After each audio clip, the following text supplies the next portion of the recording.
Hi friends, నా పేరు ప్రతాప్. మీరు చూస్తున్నారు Pratap tech Telugu channel. Friends, ఈరోజు వీడియోలో మీకు ఇక్కడ కనిపిస్తుంది కదా, ఇది వచ్చేసి స్టీరియో యాంప్లిఫైర్ అనమాట. దీనికి లెఫ్ట్ రైట్ ఛానల్స్ అని 2 ఛానల్స్ అయితే ఉన్నాయి. ఇప్పుడు ఈరోజు దీని ప్రాబ్లం ఏంటంటే, మనకి ఇది ఆన్ అవుతుంది కానీ మనకి ఎటువంటి అవుట్పుట్ అయితే రావట్లేదు. ఇక్కడ మనకి పవర్ వస్తుంది, స్పీకర్స్కి కనెక్షన్ వెళ్తుంది. నెక్స్ట్ ఇక్కడ డిస్ప్లే ఉంది కదా, ఈ డిస్ప్లే కూడా ఆన్ అవుతుంది, కానీ మనకి ఆడియో అనేది అయితే రావట్లేదు అవుట్పుట్లోకి.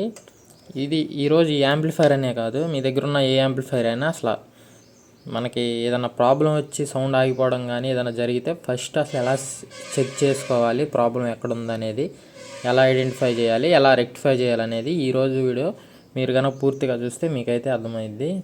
ఒకవేళ ఈ వీడియో మీకు నచ్చినట్లయితే సబ్స్క్రైబ్ చేయండి ఫ్రెండ్స్, అలానే లైక్ చేయండి. మీకు ఏమైనా డౌట్ ఉంటే కామెంట్ చేయండి, నేనైతే రిప్లై ఇస్తాను. ఫ్రెండ్స్ చూడండి, ఈ యాంప్ని అయితే నేను ఫస్ట్ దీనికైతే పవర్ ఇస్తున్నాను. నేను దీన్ని సాకెట్లో పెట్టి స్విచ్ ఆన్ చేస్తున్నాను. చూడండి, ఆన్ చేయగానే ఇక్కడ మనకి ఎల్ఈడి అయితే గ్లో అవుతుంది, అంటే మనకి ట్రాన్స్ఫార్మర్ నుంచి పవర్ వస్తుంది కాబట్టి మనకి ఇక్కడ ఎల్ఈడి అయితే ఆన్ అవుతుంది. నెక్స్ట్ ఇది వచ్చేసి మనకి బ్లూటూత్ ప్యానల్ బోర్డు కూడా మనకి ఆన్ అయ్యింది, మనకి బ్లూటూత్ అని కూడా పడింది. కాకపోతే మీరు ఒకటి గమనించినట్లయితే మనకి బ్లూటూత్ ఆన్ అయినప్పుడు సౌండ్ వచ్చింది కదా, పేర్ అయినట్టు, బ్లూటూత్ ఆన్ అయినట్టు, ఆ సౌండ్స్ ఏమీ రావట్లా. కానీ స్పీకర్లోకి సిగ్నల్ అయితే వెళ్తుంది, కానీ అది ఈ బోర్డులో నుంచి వచ్చే సిగ్నల్ మాత్రం మన యాంప్లిఫైయర్లోకి అయితే వెళ్ళట్లేదు. చూడండి,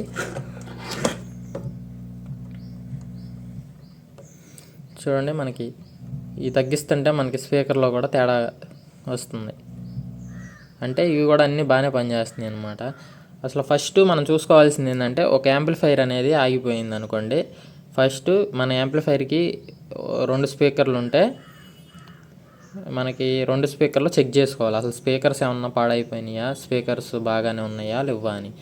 స్పీకర్స్ బాగానే ఉంటే మనకి స్పీకర్స్ చెక్ చేసుకోవసరం లేదు. ఒకవేళ మీ యాంప్లిఫైర్కి ఒక్క స్పీకరే ఉంది అంటే, 2 స్టీరియో యాంప్లిఫైర్కి మీరు ఒక్క స్పీకరే వాడుతున్నారు, అప్పుడు ఆగిపోతే అప్పుడు మీరు ఆ స్పీకర్ పోయే అవకాశం ఉంటుంది అనమాట. 2 స్పీకర్లు ఉంటే మీకు ఒక స్పీకర్ పోయినా ఇంకో స్పీకర్ రన్ అవుద్ది కాబట్టి మీరు స్పీకర్ పోయిందని కన్ఫర్మ్ చేసుకోవచ్చు. కానీ ఒక్క స్పీకరే ఉన్నప్పుడు మీరు ఒక ఛానల్ ఆల్రెడీ యూజ్ చేస్తూ ఉంటారు కదా, అది ఆగిపోతే ఛానల్లో నెక్స్ట్ ఛానల్లో వేసుకోవాలి. సెకండ్ ఛానల్లో వేసినప్పుడు కనుక మీకు అవుట్పుట్ వచ్చిందంటే మీరు ప్రీవియస్గా వాడిన ఛానల్లోనే ఏదో ప్రాబ్లం ఉందని అర్థం చేసుకోవాలి. ఐసీ కాలిపోవడం కానీ లేకపోతే ఇంకేమైనా ఫాల్ట్ వచ్చినట్టు. అలా మీరు వెనకాల ఉండే పిన్నుల్లో ఛానల్స్ మార్చి కూడా మీరు ఈ ప్రాబ్లం అయితే రెక్టిఫై చేసుకోవాలి. అట్లా మీరైతే చెక్ చేసుకోవాలి. ఈరోజు వీడియోలో మనకి చూడండి, ఇది లోపల వచ్చిన ప్రాబ్లం కాబట్టి మనం పైన ప్యానల్ కూడా అయితే ఓపెన్ చేసుకోవాలి. యాంప్ పైన ప్లేట్ ఓపెన్ చేస్తే మనకి లోపల ఇవైతే ఉన్నాయన్నమాట. ఈ యాంప్ అనేది వీళ్ళు పాత యాంప్లిఫైర్ క్యాబినెట్లో వీళ్ళు మాస్ఫెట్ బోర్డులు అయితే సెట్ చేయించుకున్నారు. మనకి ఇక్కడ ట్రాన్స్ఫార్మర్ అయితే ఇక్కడ ఉంది. మనకి ఇది వచ్చేసి 5 ఆంపియర్స్ 24024 ట్రాన్స్ఫార్మర్. ఇది మనకి ఇక్కడ వచ్చేసి బాస్ ట్రేబుల్ కంట్రోల్ బోర్డు అయితే ఉంది, ఫిల్టర్ బోర్డు.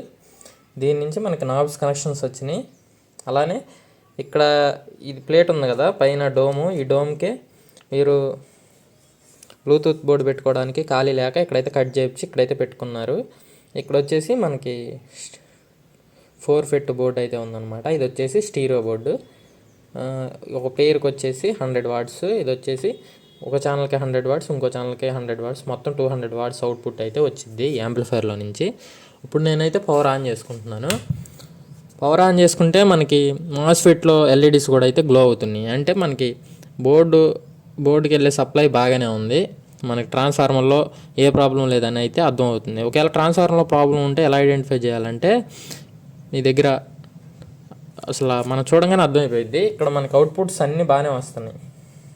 ఇక్కడ ఎల్ఈడి ఇండికేట్ అవుతుంది, ఇక్కడ బోర్డులో ఎల్ఈడీస్ వెలుగుతున్నాయి, ఇక్కడ మనకి బ్లూటూత్ ప్యానల్లో కూడా పవర్ వచ్చింది కాబట్టి ఇంకేం చెక్ చేసుకోవసరంలా. అదే ఒకవేళ వీటిలో ఎక్కడ పవర్ కనుక రాకపోతే ఎలా చెక్ చేసుకోవాలో ఇప్పుడు చూపిస్తాను.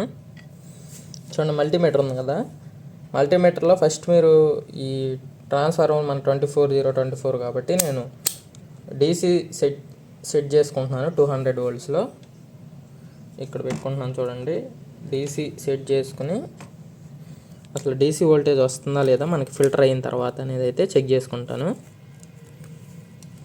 చూడండి మనకి ఇక్కడ ఫిల్టర్స్ ఉన్నాయి కదా, ఈ ఫిల్టర్స్ దగ్గర అయితే మనం చెక్ చేసుకోవాలన్నమాట. కెపాసిటర్లు ఎక్కడైతే ఉన్నాయో అక్కడైతే సెట్ చేసుకోవాలి. చూడండి మనకి -32 వోల్ట్స్ వస్తుంది ఇక్కడ. అదే ఎట్లా ఇటు చూస్తే మనకి +32 అంటే మనకి ట్రాన్స్ఫార్మర్ నుంచి అవుట్పుట్ వస్తుందంటే మనకి బాగానే ఉంది, సప్లై వస్తుంది. ఒకవేళ ఇక్కడ మీకు డీసీ వోల్టేజ్ రాకపోతే ఏం చేయాలంటే, మీకు ట్రాన్స్ఫార్మర్కి మనకి 220 వోల్ట్స్ ఇచ్చే ఇక్కడ వైర్ ఉండేది కదా, ఇక్కడ 220 వస్తుందో లేదో మీరు ఇక్కడ ఏసీ మోడ్లో పెట్టుకుని చూడాలి. ఇక్కడ 600 అని ఉంది కదా, ఇక్కడ ఈ 600లో పెట్టుకుని అయితే చూడాలి. చూడండి ఇక్కడ ఈ 600లో సెలెక్ట్ చేసుకుని అయితే ఏసీ వోల్టేజ్లో ఎప్పుడైనా క్యాలిక్యులేట్ చేయాలి. సో ఇదంతా బాగానే వస్తుంది కదా. ఇప్పుడైతే నాకు అర్థమైపోయింది, ఈ యాంప్లిఫైర్లో పవర్ సప్లై ఇష్యూ అయితే లేదు, మనకి ఎక్కడో ఫాల్ట్ ఎక్కడుందో ఇప్పుడు చెక్ చేసుకోవాలి. ఇప్పుడు ఫాల్ట్ ఎలా చెక్ చేయాలంటే, మనకి యాంప్లిఫైర్ బోర్డులోకి ఇన్పుట్ వైర్స్ బాగున్నాయా లేవో చూసుకోవాలి. ఇన్పుట్ వైర్స్ ఎలా చెక్ చేసుకోవాలంటే, జస్ట్ మీరు హ్యాండ్తో ఇన్పుట్ వైర్స్ని టచ్ చేస్తే మీకు అవుట్పుట్లో సౌండ్ వచ్చింది అనమాట. చూసారు కదా, ఇలాంటి సౌండ్ అయితే వచ్చింది. అంటే ఇప్పుడు బాగానే ఉంది కానీ అవుట్పుట్ అనేది రావట్లా. ఇలా చూడండి. అలానే ఇంకో ఛానల్లో కూడా మీరు వెనకాల 2 స్పీకర్లు ఉంటే మీరు చెక్ చేసుకోవచ్చు. ఒకటే స్పీకర్ ఉంటే ఒకసారి ఛానల్ రివర్స్ చేసి కూడా మీరు చెక్ చేసుకోండి. ఇదొక ఛానల్, ఇదొక ఛానల్ అనమాట. 2 ఛానల్లో నేను నా హ్యాండ్తో టచ్ చేస్తే సౌండ్ అనేది వస్తుంది. అంటే నాకు మాస్ఫెట్ బోర్డ్లో కూడా ఎటువంటి ప్రాబ్లం లేదని అర్థమైంది. ఇప్పుడు నాకు ఒక్కొక్క స్టెప్ బై స్టెప్లో నాకు ప్రాబ్లం అనేది చాలా ఈజీ అయిపోతుంది అనమాట చెక్ చేసుకోవడంలో.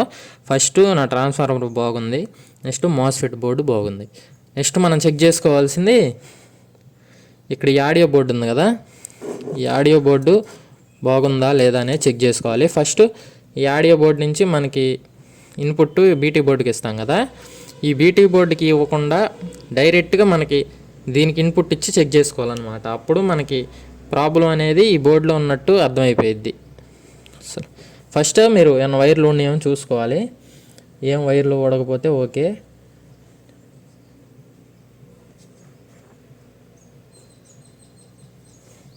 చూడండి ఇక్కడ గ్రీన్ వైర్ ఉంది కదా, ఈ వైర్ తీసుకెళ్ళి నేను ఇన్పుట్కి డైరెక్ట్గా అయితే ఇయడానికి అయితే ట్రై చేస్తాను.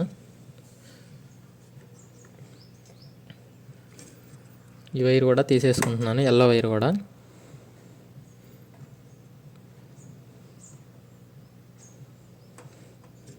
చూడండి నేను ఇక్కడ ఇన్పుట్ ఉంది కదా, ఈ ఛానల్ ఇన్పుట్కి అయితే ఇస్తాను.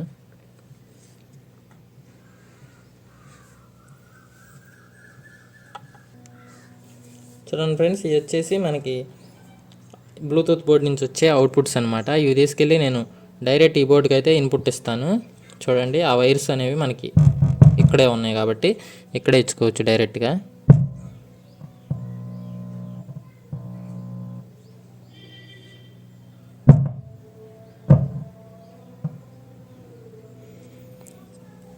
చూడండి ఫ్రెండ్స్, నేను దీనికి డైరెక్ట్గా చేసినా కానీ మనకైతే అవుట్పుట్ అయితే రావట్లేదు. కాబట్టి నాకైతే ప్రాబ్లం ఎక్కడ ఉందో అర్థమైపోయింది. బ్లూటూత్ ఈ ప్యానల్ బోర్డ్ అనేది అయితే ఫెయిల్ అయిందని అర్థం చేసుకోవాలి మనం. చూడండి మళ్ళీ ఒకసారి ట్రై చేద్దాం.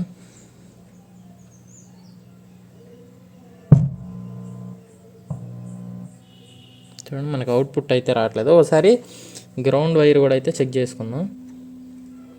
చూడండి గ్రౌండ్ వైర్ అయితే బాగానే ఉంది, మనకు అవుట్పుట్ అయితే రావటం లేదు.